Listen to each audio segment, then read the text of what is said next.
Welcome to Blue Collar Sports Talk. Let's talk some sports. We have some Husker Volleyball we want to talk about. We will talk about the Husker football team's upcoming matchup with Michigan State. Let's hope we can stay on track to become bowl eligible. From here, we might go off the rails, but we might discuss some other NCAA matchups. The top 4 NCAA teams are all playing this week. We might discuss a little college football playoff action.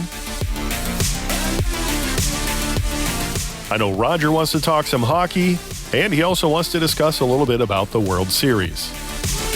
We also have some NFL news and games we want to talk about. And if we have time, we'll talk about a little NBA. Hey, everybody, welcome to Friday, and we are here, Blue Collar Sports Talk. I'm sitting across from Roger today. Hello. I'm going to kick it straight into Husker Volleyball. Our Husker Volleyball team, Roger and I were talking a little bit before we hit the record button, and I brought up Bergen Riley. She is the Big Ten Freshman of the Week. This is her second of 2023. And you were saying it seems like we get one of these awards every week? Yeah, I don't watch too much of the volleyball, but it just seems like, you see it across your phone, or you see it when you're watching Sports Center on the bottom that we win a lot of awards, and it seems like it's always a freshman. Yeah. Harper Murray, a true freshman on our team, I think has won a couple awards. I'm not for sure. And then Andy Jackson, I know, has won some. Bergen Riley, this is her 5th weekly honor. She's won Freshman of the Week twice, been named Big Ten Setter of the Week 3 times this 2023 season. Hats off to John Cook getting some amazing talent. And tonight, Friday, number 20, Penn State. That is on Big Ten Network, 7:30. And then Sunday, we're also on the road. That is a Big Ten Plus at noon. That's against Rutgers. Undefeated still. I know we've dropped a couple sets, but currently undefeated. We'll hope that continues. And then staying in the Husker arena of stuff, our football team. Yeah. Wow. What a turnaround. We're potentially going to be bowl eligible. Yeah. And we're tied for first place in the West. Yeah. I mean, technically we lost to Minnesota, so they would get the nod ahead of us, but we still got Iowa and Minnesota to play, along with Maryland and Michigan State this weekend. And I mean, it just looks, it's possible that we could go 4-0. These teams are no better than the teams that we've been playing, and we're on a 3-game winning streak, which we haven't seen that in several years too. So yeah, 3 straight, 5 of our last 6. Yeah. That was on my list of things I like. Things I like currently right now about the Huskers. The Huskers lead the Big Ten in rushing. Yes. Yes, I thought I was shot 190 yards a game. And our quarterback, Heinrich Harburg, 104 carries are by far the most on the team, as well as by a conference quarterback. So we don't have any, I shouldn't say we don't have any running quarterbacks in the Big Ten, but we do it the most, I'll say. So the other thing that I really liked when I was doing some research on this, our defense ranks overall 21st in the whole NCAA. I pulled up some stats with a website called Odds Shark, and we allow yards as the 13th best team right now. So 21st overall defense and 13th with yards allowed. Here's some things I don't like, Roger. Nebraska's 23 fumbles and 11 lost fumbles is the most in FBS. Yes. That's horrible. Yes. But that goes to show you on how good our defense is doing. I mean, we've turned the ball. First of all, the last 3 games, we've won 3 in a row. The last 3 games, we've outscored our opponents 68-30. That's allowing 10 points a game on average. and we're holding teams out, even though we've turned the ball over 10 times in the last 3 games, and 5 of those have been on our side of the 50, and 3 of them have been inside the 25-yard line. Right. And we're still allowing teams to only score 10 points a game. I mean, I can't talk too much about. I mean, I know that, again, I've been saying it for a year and a half, that this Big Ten West is not good football. But when you're holding teams out of the end zone after giving them turnover after turn, I mean, our defense has just got to be mad at our offense. It's just like, come on, guys, quit doing this to us. You know, you put our backs against the wall every time. You know, I really enjoy that Matt Rule made the decision to stick with Harburg. I know he put in Sims last week. Yeah. And immediately, yes. I shouldn't say immediately, we had 2 turnovers under his drives, and then Harburg went back in. Yes. And that's tough for a coach because you bring in Sims out of the transfer portal, and you're trying to put all the confidence you can in this kid to be a starter, but he's sticking with Heinrich. I've heard people refer to our offense as boring, but you know what? Like you're saying, we're winning. Yeah. I'm okay with boring as long as we're winning. And that's exactly why you start Harburg over Sims. I think the team plays much better, whether it's just a coincidence that it's happening or they would rather play for Harburg. I watched that game last week, and Harburg needed to be yanked out of that game. I mean, he was taking that football, and when he would get to the line, he would like slow down and turn sideways because he was scared he was going to fumble again. And you saw Rule look at him on the sideline and he pointed at the bench. Go sit down. You said Harburg, but I think you meant Sims. No, this was Harburg. Oh, okay. This was Harburg fumbling the ball 3 times. And he got to that line and he just was like, oh, God, I'm scared I'm going to get stripped again. So he just double clutched the ball, turned sideways, and ran very weak. He didn't run like you're supposed to run. And he still kept fumbling the ball. And finally, Rule just looked at him and said, go sit down, and put Sims in. And of course, Sims in the first series, what does he do? He gets stripped too. They pick it up and return it for a touchdown. So now Rule's like, well, I guess I got to go apologize to Harburg and put him back in because he's actually better. I don't know why we don't go with Purdy. I mean, right now, I think the only thing that you don't want is a turnover. We haven't seen Purdy all year, have we? I don't think so. Well, I think I seen that he had 1 snap or 2 snaps.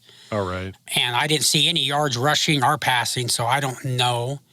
But he has taken a couple snaps, but... Yeah, I haven't seen a whole lot of them. But yeah, our offense ranks, this is one of the things I don't like. Our offense ranks 114th in the whole NCAA. But our offense, we put up 190 yards rushing on average per game. Our passing is 116. So, again, we're not the best, but we keep winning. I think we should be able to take on Michigan State. The last I saw, the line for Michigan State was 3, and the overs and unders were 34.5. Even though we're on the road, I think that's an easy get to beat Michigan State to keep rolling. Yeah, like I said, 2 weeks ago we felt like Maryland's tough, but then they lose to Northwestern. So who knows if they bounce back from that. Iowa, they're much like us. They got a great defense, but their offense they just cannot do nothing. And they got a lot of problems inside. I don't know if them players want to play for them coaches. They don't like the offensive coordinator, his son. Right, the head coach's son. Yeah. Who's not coming back next year. He won't let him go. Yeah. And so I don't know if that's just a little bit of it, that they just don't even want to try. But their offense is pathetic. Ours is not good. We can't keep a hold of the ball. So like I said, it's good to see wins, but I'm not going to get too too crazy about winning the Big Ten West because winning the West Division to me really doesn't matter this year because the best teams are on the other side. Yes. And the two best teams really aren't going to meet in the conference championship.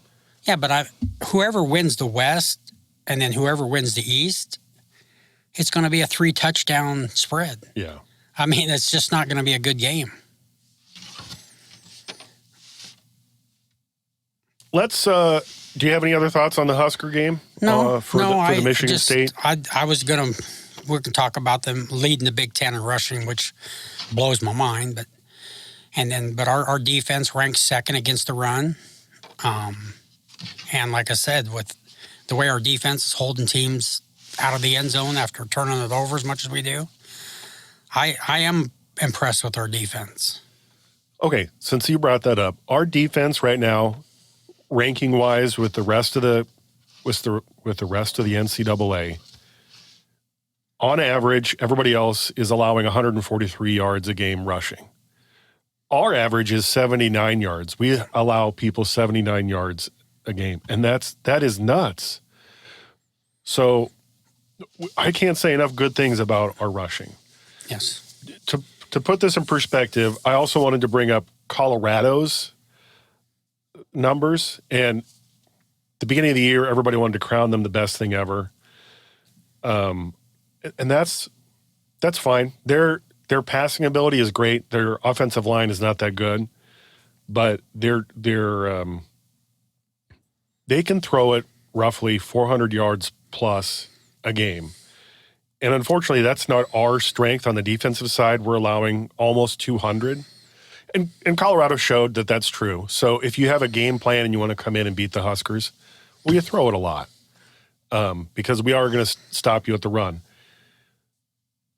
Also, with all of this, think about how many players have either been hurt or left the program since the beginning of the season. I think our entire offensive line is second string possibly or third string possibly. So we're not going with our first quarterback. You need me to pause it? Okay. So I'm truly impressed by Matt Rule's first season. I truly am. And I hope he continues showing out and proving that he was the guy for this job. You'd mentioned if the top of the East plays whoever in the West, it's going to be a 4-touchdown blowout. Let's talk about Ohio State. Let's talk about Ohio State going to Rutgers. Ohio State is favored 18.5 points. Overs and unders are set at 42.5. Ohio State should not have any issue with this game unless they look past it. And this is an 11 o'clock game on Saturday. Along with the Huskers. Our Husker game is an 11 o'clock game. Yeah, Ohio State, the new college football playoff rankings came out on Tuesday, I believe it was, and they're the top team because of their schedule, basically. They have the highest strength of schedule, so they gave them the number 1, Georgia number 2, Michigan 3, and Florida State 4. I mean, I'm not going to argue about that. It doesn't matter. 1 through 4. You know, we still got 4 games to go.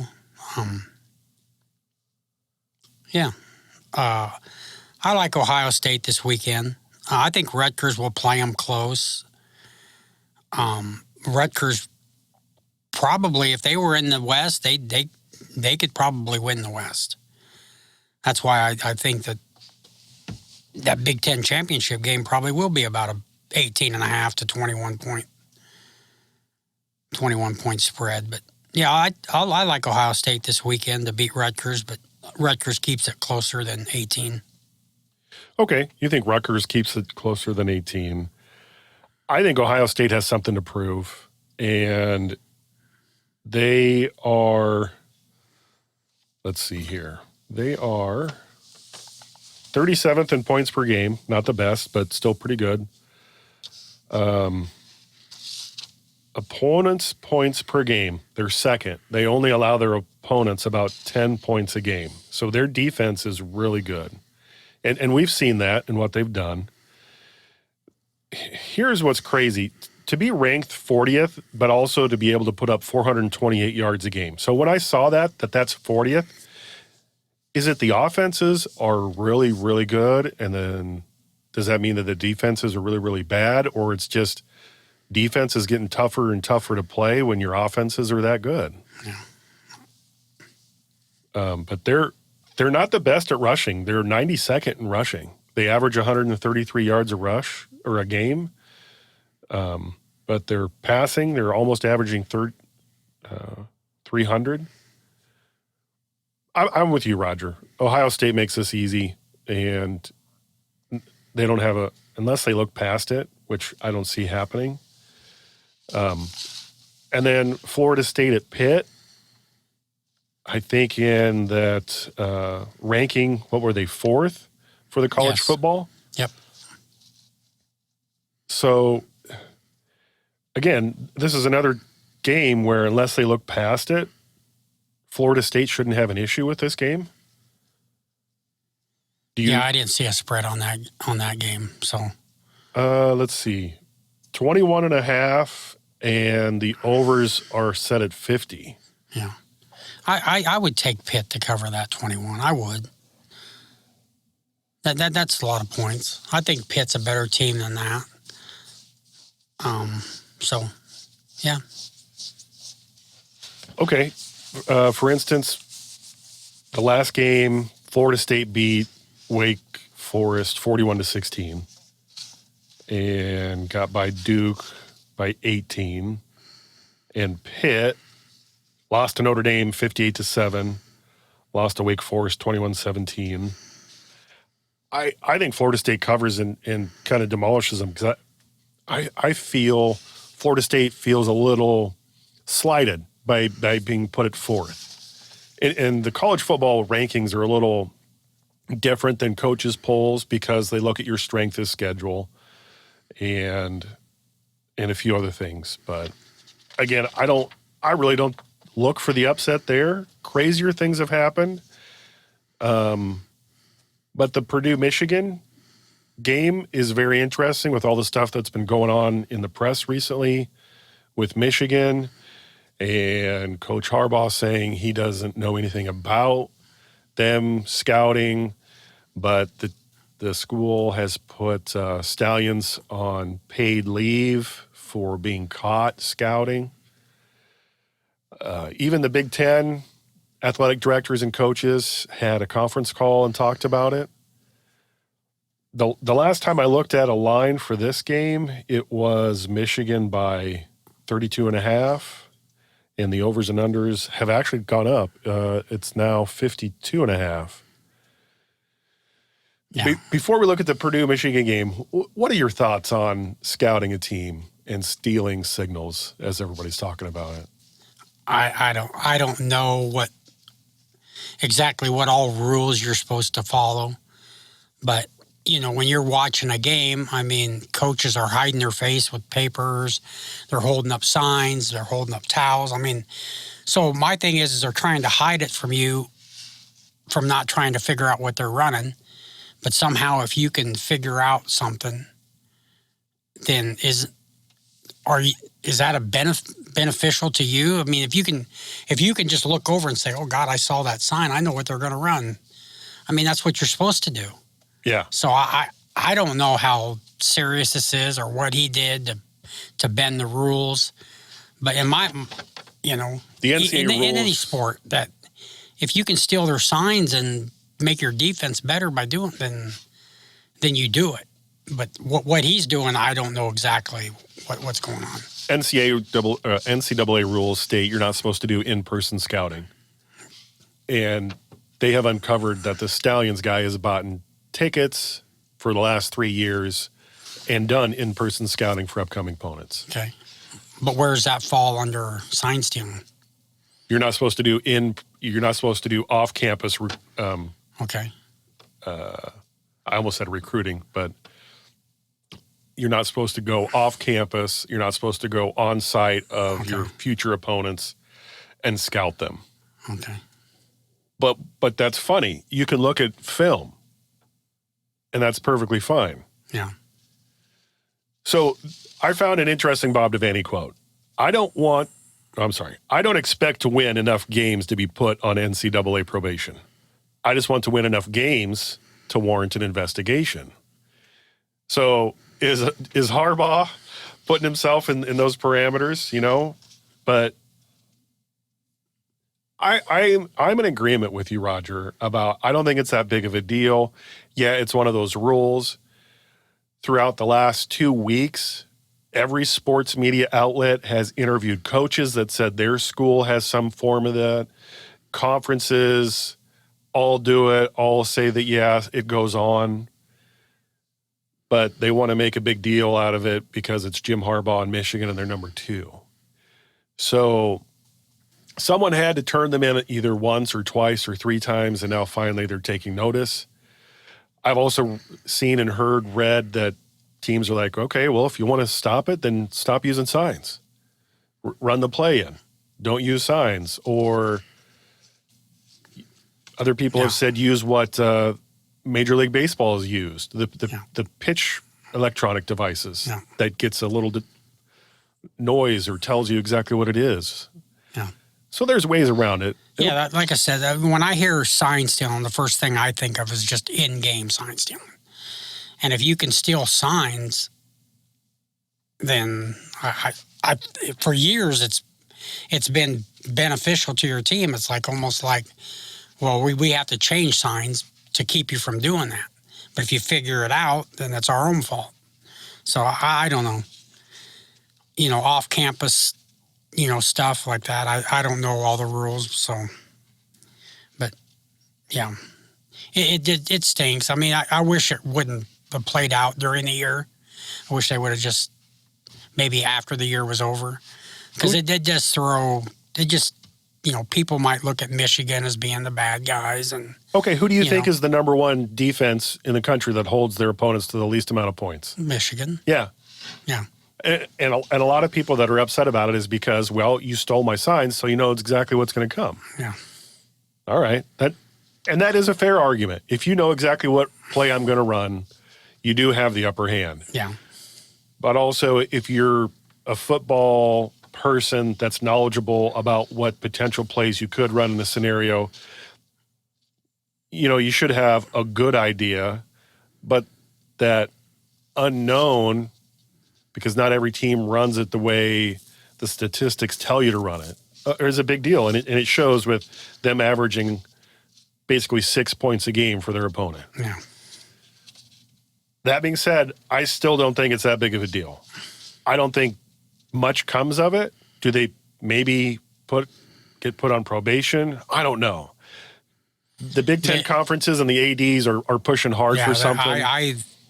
I think they want to try to set a punishment this year, and the most severe one I've heard is they want to keep them out of the Big Ten championship game. Oh, big deal. Yeah. Who cares? Yeah. They could still stay out of the Big Ten championship game, be undefeated after beating Ohio State, and the college football playoff could still invite them. Yeah. So, yeah. Yeah. I don't think anything happens from the NCAA this year. I agree with you, Roger. I don't see Michigan having any issue with Purdue because we beat Purdue. So, that being said. Yeah, if Michigan shuts them down like they have been, 6-7 points, they can cover that. You know, if Purdue scores more than 10, I would take Purdue, but I see a much similar thing. Something like 40-7, 40-6. And they cover that. Yeah, I'm right there with you. I don't see them having an issue. And the only reason Purdue got points on us is because of those fumbles. Yeah. Yeah, otherwise we wouldn't. Had we been better at protecting the ball in what people call trash minutes or garbage minutes, it would have been fine. The one game that I think has some upset potential is Missouri at Georgia. But I thought Kentucky had a chance at upsetting Georgia. Every single time you think you have a chance to beating Georgia, Georgia says, no, we're just that good. they have a chance to three-peat. Do you think they do it? Yeah, I do. I'd like to, like I said, I would like to say Michigan was the team that looks like they're could possibly beat Georgia, and maybe they still are. But no, Georgia looks good. They look like it's theirs to lose. I hope somebody does upset them. Hope somebody knocks them off. But right now, I think Georgia three-peats. The one opponent that Missouri and Georgia have both played is Kentucky, which I mentioned earlier. Georgia beat them 51-13. Missouri also beat Kentucky, but it was 38-21. So as much as I would like to see an upset in this game with Missouri, I don't see it happening. And I think that you're right. I think Georgia does the triple repeat. And I would like to have thought that Michigan gets it done. If they do, if Michigan gets it done, there'll be that dark cloud or asterisk. Oh, the only reason they could do it is because they stole signs. But Georgia's probably, a 14-point favorite? Let's see. The last I looked, let me see if they updated it. It was 15, and as of it went up. It went up a half. It's 15.5. Okay. And then so that sounds about right. I think Missouri's good enough to keep it within 2 touchdowns, but that sounds about like the right spread to me. Yeah, I was hoping Kentucky would be able to keep it within a few and even try to get the upset. Even without their stud tight end, that might have opened up the eyes of their quarterback to going, wow, I really have some great other weapons. I don't know why I haven't been throwing it to them, because they put up 43 points against Florida. So I don't think it matters too much who's on the field. They have the 4th ranking for offensive total yards. They don't, again, this blows me away. When you average 172 yards a game, that only gets you a 46th ranking in all of college football. But they're 4th in passing, they're 7th in scoring, and their defense is 8th in total yards and 7th for holding their opponents to roughly 15 points a game. So when you have that good of rankings on both sides of the ball, to be in the top 10 for defense and offense, that's tough. That's really tough to beat. So Georgia gets it done, I think, easily for Missouri. Should we move on to the NFL?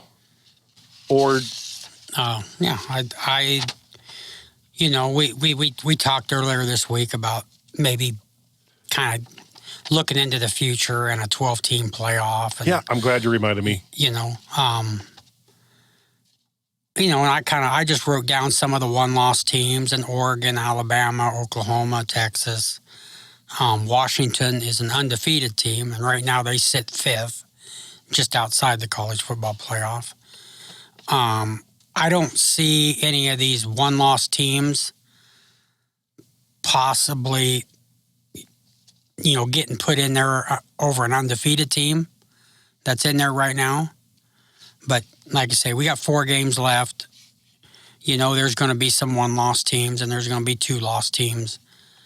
A team like Notre Dame, they got 2 losses.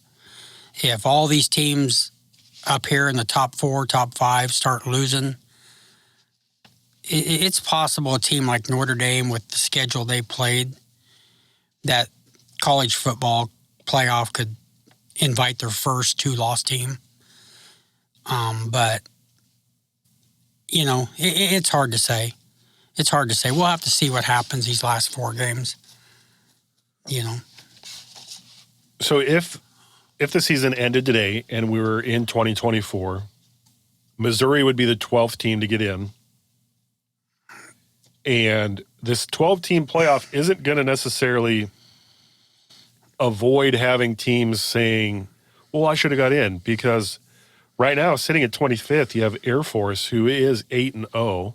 And any undefeated college team would say that I deserve the right to play in the playoffs. I think there's potential for some upsets. I don't think it happens very often. But last year, I did not see TCU getting past Michigan at all. And then TCU just lays an egg against Georgia, which is understandable because Georgia last year was tough. But I'm not sure what happened. And this is my little joke. I mean, maybe Michigan didn't get to steal any of TCU's signs last year, so they were really confused about what plays they might be calling. Yeah. And have they gotten used to that in the last 3 years, knowing exactly what play you're going to call, so they're not able to get ready for a game naturally? Yeah. But if you look at this, so next year, not only is it going to a 12-team playoff, but all of the conference realignments.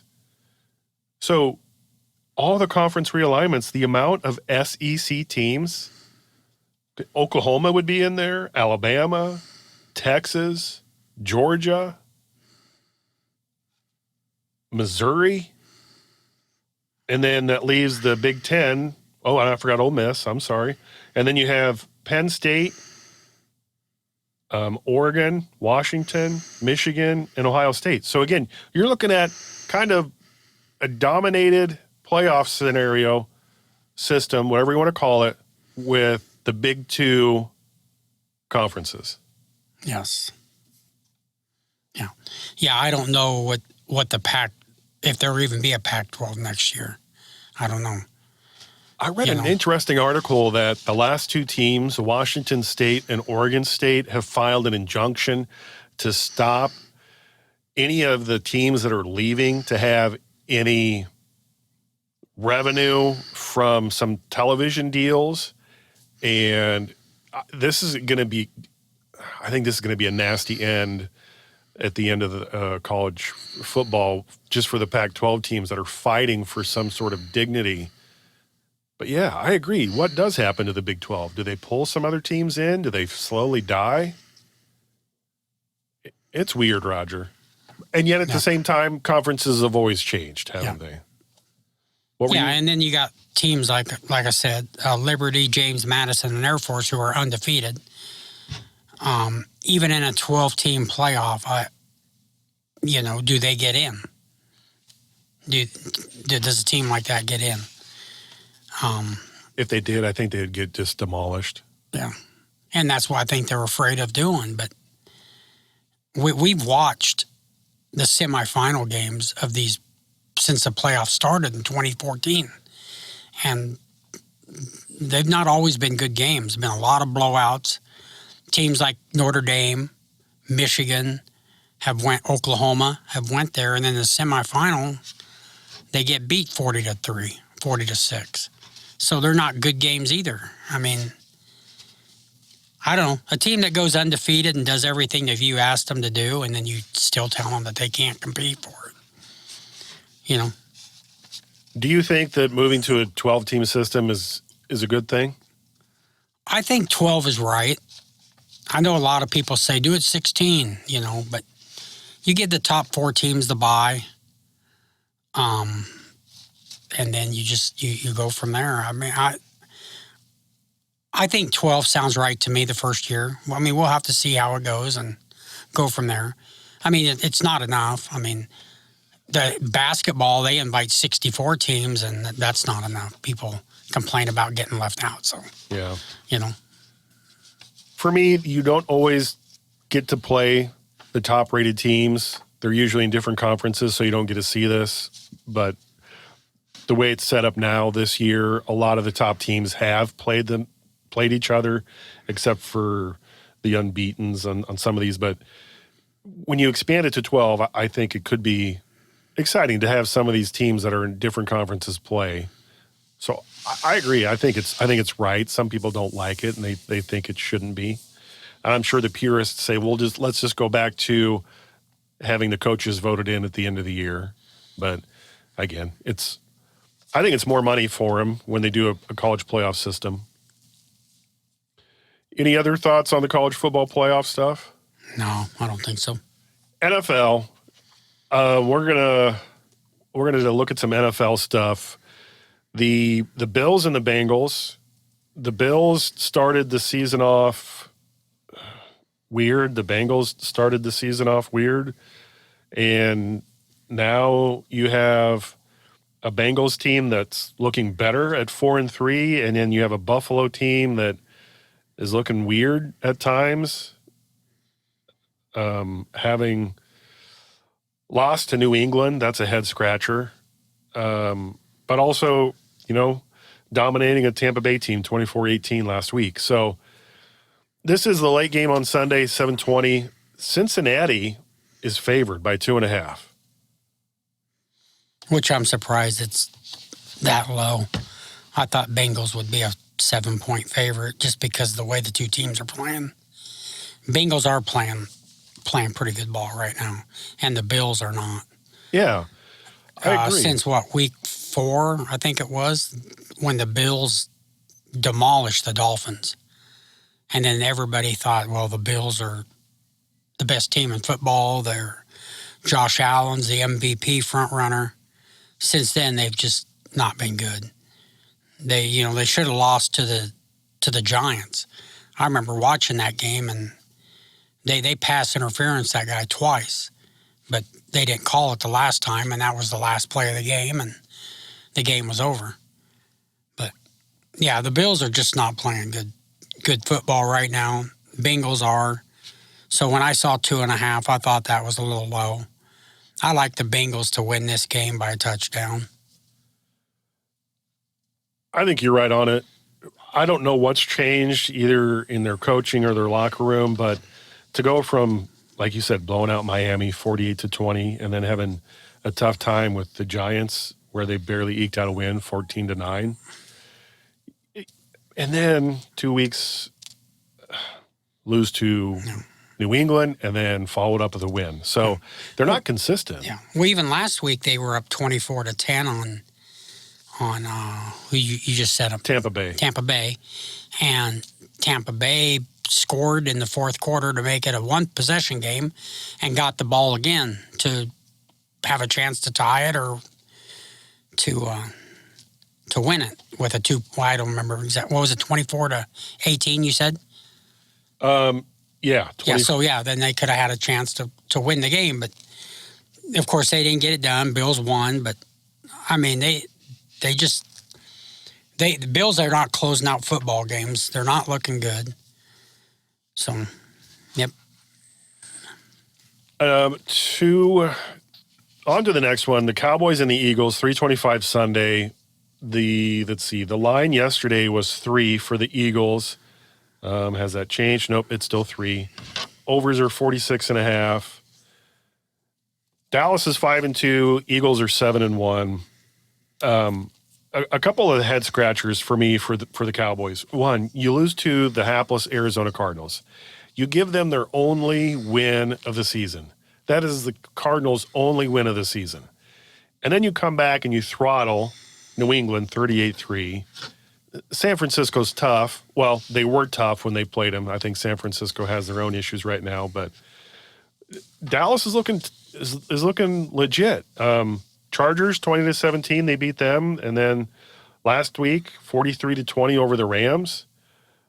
I think this should be a good matchup in Philly against two good teams. Yeah.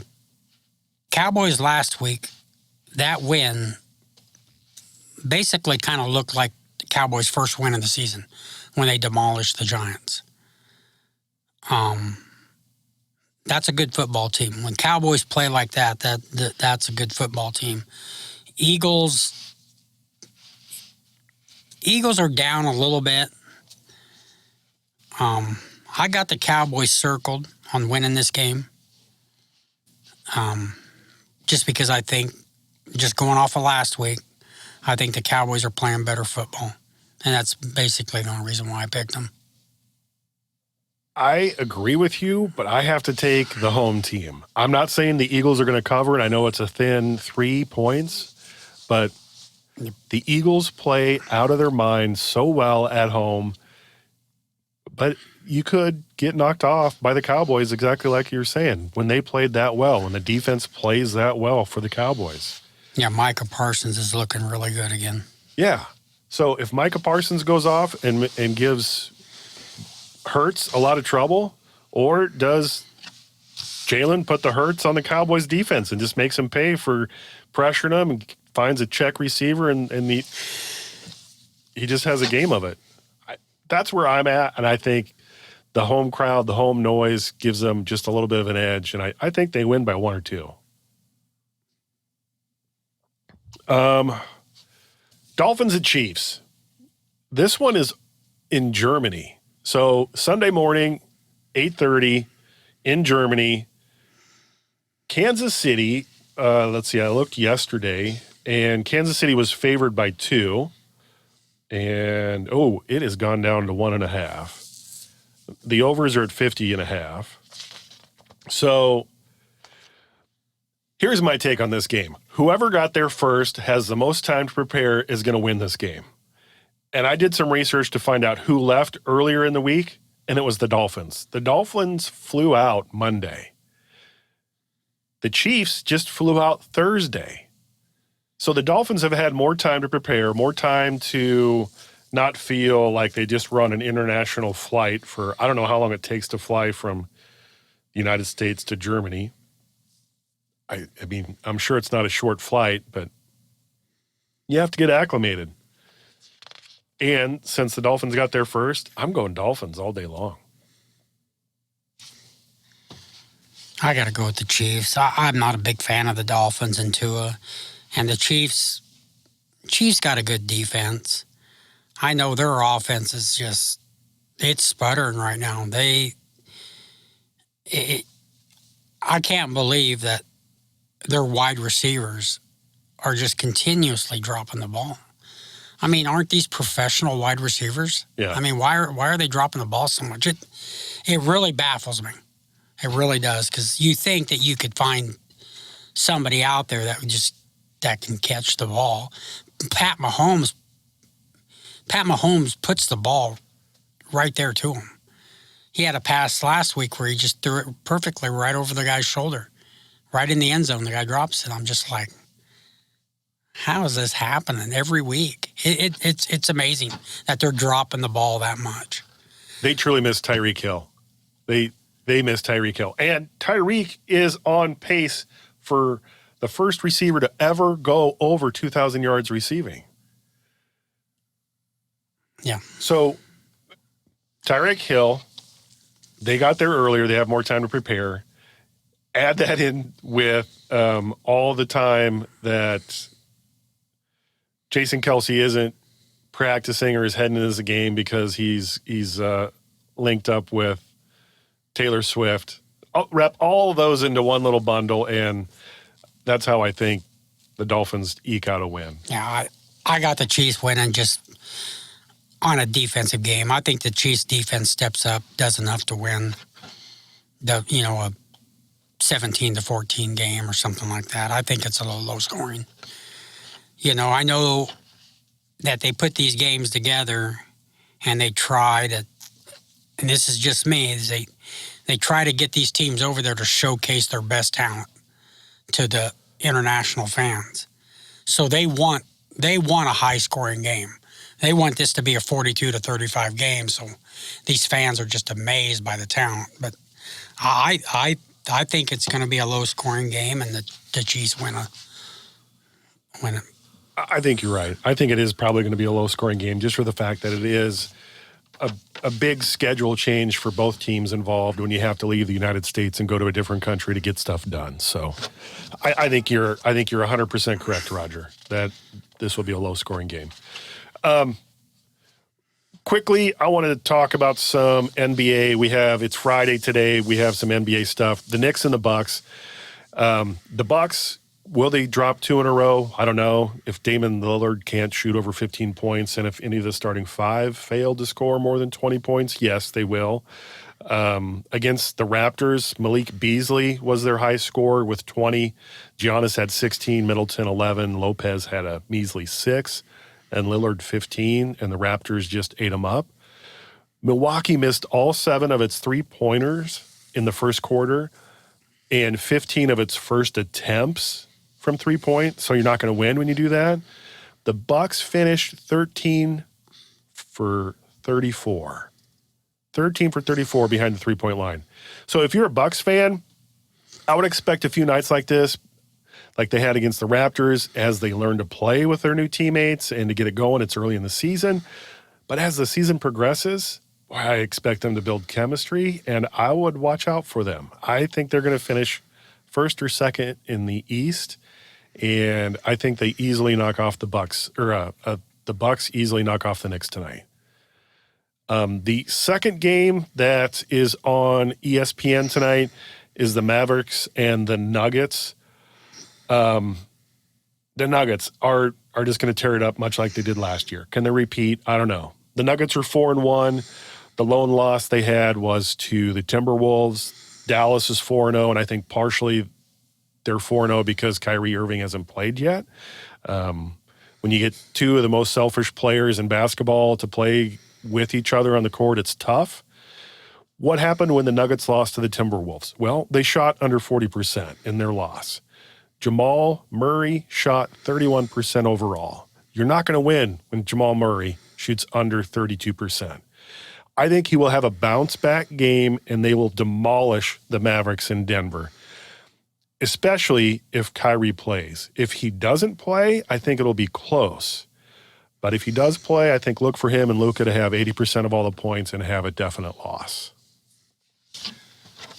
Yeah, I've looked at just a few stats. I haven't watched a whole lot of the games early season, but I've seen that the Bucks are like giving up 122 points a game. Their defense is atrocious right now. I just like, God, that is a lot of points. But then I just started looking at all the teams. Just real quick, look down, and there's just a lot of scoring going on. There's a lot of points being scored.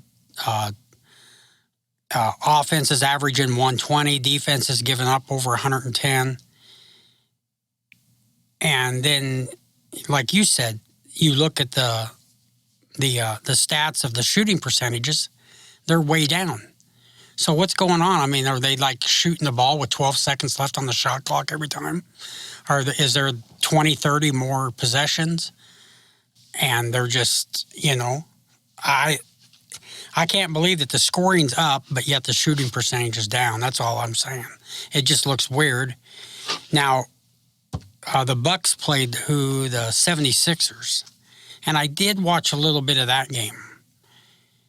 And I remember the announcer going, between the two teams, there was like, I don't remember how many fouls it was. Let's just say 30 fouls. So each team went to the free throw line like 25, 30 times, and they missed like 18 free throws combined. I'm like, how are professional basketball players missing that many free throws? Yeah. Last Shaquille O'Neal. He'll tell you how you miss them. But that makes sense, too. I mean, if the fouls are up, too, which I don't know, I mean, of course, the clock stops. So you're at the free throw line shooting free throws. I mean, that could tell you why the scores were up, too, because you're scoring points while the clock stopped. Yeah. So to me, it just seems like there's no defense whatsoever going on right now. Very few teams have. Well, there is defense. There's fouling. I guess that's defense, but that's bad defense. Very few teams play defense, but they start once the playoffs happen. So yeah, it'll be interesting this year. They have adopted a WNBA in-season playoff. I think it's end of November, part of December, to try to make the teams perform or be more competitive, so to avoid tanking, and they've added money incentives for the coaches and players. So we'll see how that works out. I know you want to go ahead. Well, one thing about the NBA, what was I hearing about players sitting and not dressing? They're getting tired of the Spurs old thing where Tim Duncan would sit 15 games a year. and then just get ready for the playoffs. I thought they were trying to make these players suit up and play. They are. They keep changing the resting policy a little bit. I don't know the exact thing of it, but you have to have a definite injury. You can't just rest people anymore like they have been in the past. But I think that will just make for teams to have like the guy can't play because he has a sprained neck or something, and they'll just make something up. You bet. So, because you mentioned that, and their stars have already missed some games. So this year, no, I don't know what will happen. Yeah. Just like James Harden getting mad at whatever team, and then he goes to a different team. NBA will put in new rules, and then coaches will figure out ways around it. It's just like any other major league sport that you have. You wanted to discuss a few other things, so I'll let you take it away. Well, just early season of NHL too. I see that the Boston Bruins and the Las Vegas Knights, neither team has yet to lose a game in regulation. Both teams do have one loss, but it's an overtime loss. But an overtime loss ain't as bad as a regular loss because, of course, you still earn a point. So, but yeah, we still have two teams that are undefeated in regulation.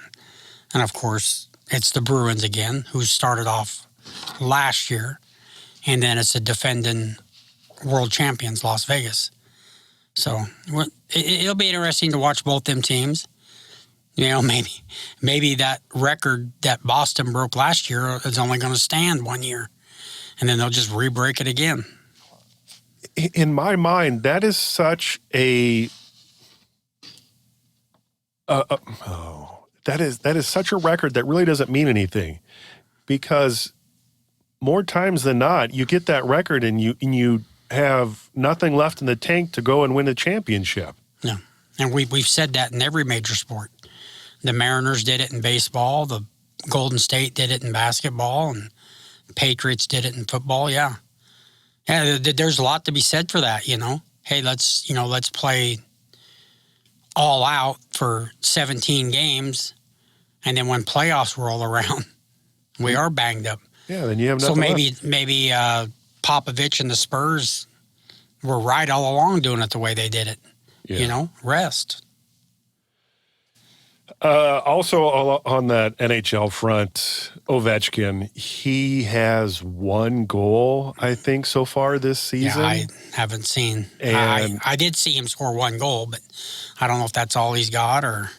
I think that is all he has. So I don't know how many seasons he's going to need to try to get Gretzky's record. Yeah, maybe who knows?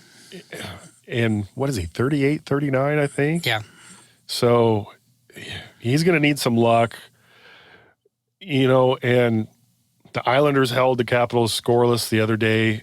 I just wonder, at that age, does another team pick you up and then also insert you in the lineup to get you some goals? You're kind of held back by your team a little bit. I mean, the Washington Capitals are not good, no. but who knows? I mean, he could have a breakout mid-season and the rest of the season and just start. Yeah, I've stated I think he plays long enough to get that record, if that's age 43, 44, 45, whatever it takes.